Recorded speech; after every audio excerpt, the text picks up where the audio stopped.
after doing a number of hairstyles using the needle and yarn technique, I still get a lot of questions on how exactly I do it. So today I decided to share with you the technique on its own. I'm not creating any hairstyle, it's just the technique.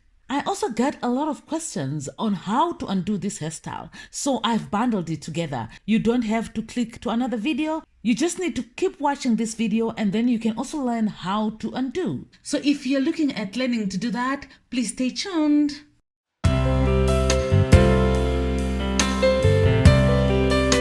Hi, my name is Eve Mafupa and I am so glad that you're here.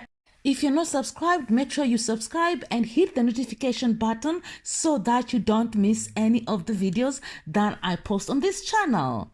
And if you are an oldie and a returning viewer, thank you so much. I really appreciate you. So let's jump right into this tutorial. So I am only doing that section. I am using the Nashe Organics leave-in conditioner to hydrate the hair, to make sure that it's moisturized and it keeps the moisture.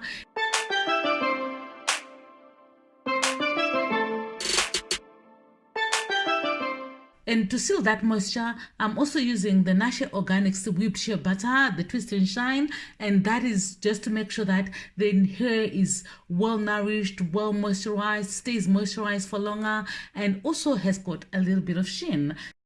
So now the stitching process. I'm using knitting yarn and it's in 3-ply. I'm using a colored yarn so that you can see exactly what I do. And that needle is a big needle, a yarn sewing needle used for sewing jerseys and all that kind of stuff. And also it is very blunt. As you can see, I have put the other end of the thread into the hair, and then now I'll start threading. The first time I go right through from one end to the other end of the section and then bring the thread out. The next time I am ending only on the middle of the section, but I want to miss that yarn so that it doesn't go on top of the stitching but under the stitching. So that's why I'm missing the yarn as much as possible. And then now I am just going in from one side and then coming out right in the middle, and then in from the opposite side, coming out right in the middle. Tip number 1, make sure that the parts are very clean. Clean parts make for very neat needle and thread cornrows, so make sure that the parts are very clean.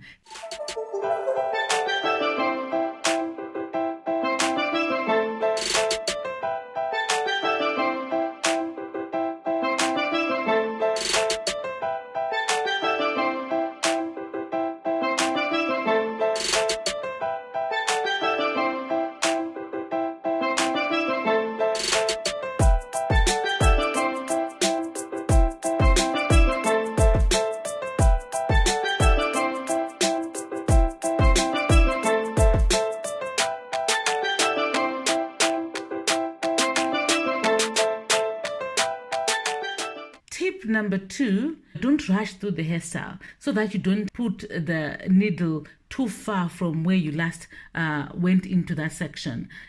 I hope you understand what I mean.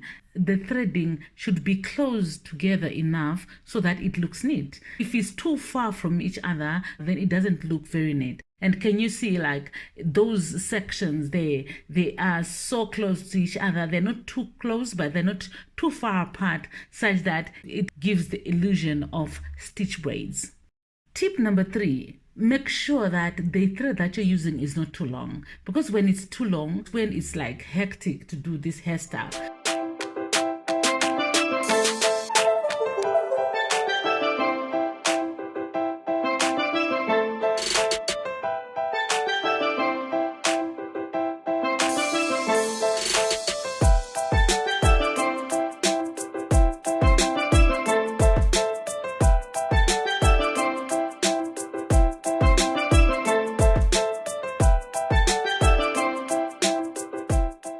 Well, after this, I'm sure you can do this hairstyle easily.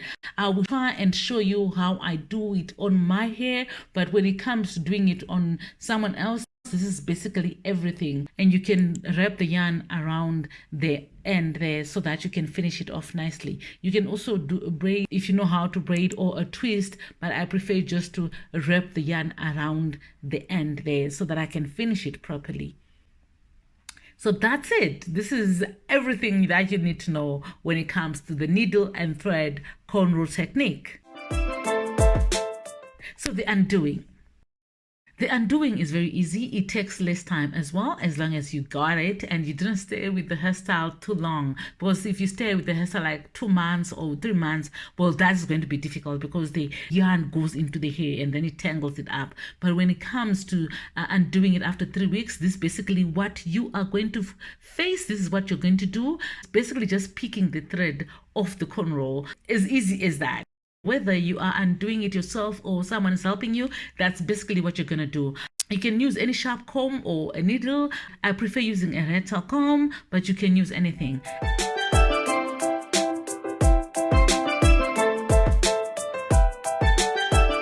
Here's a tip.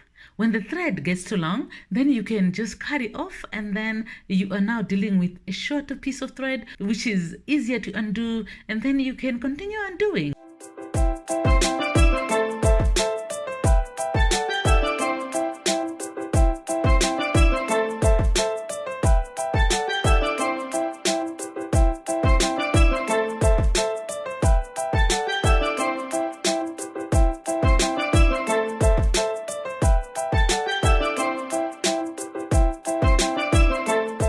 It's as easy as that. No rocket science, like so simple. So this is how you undo the needle and thread cornrows.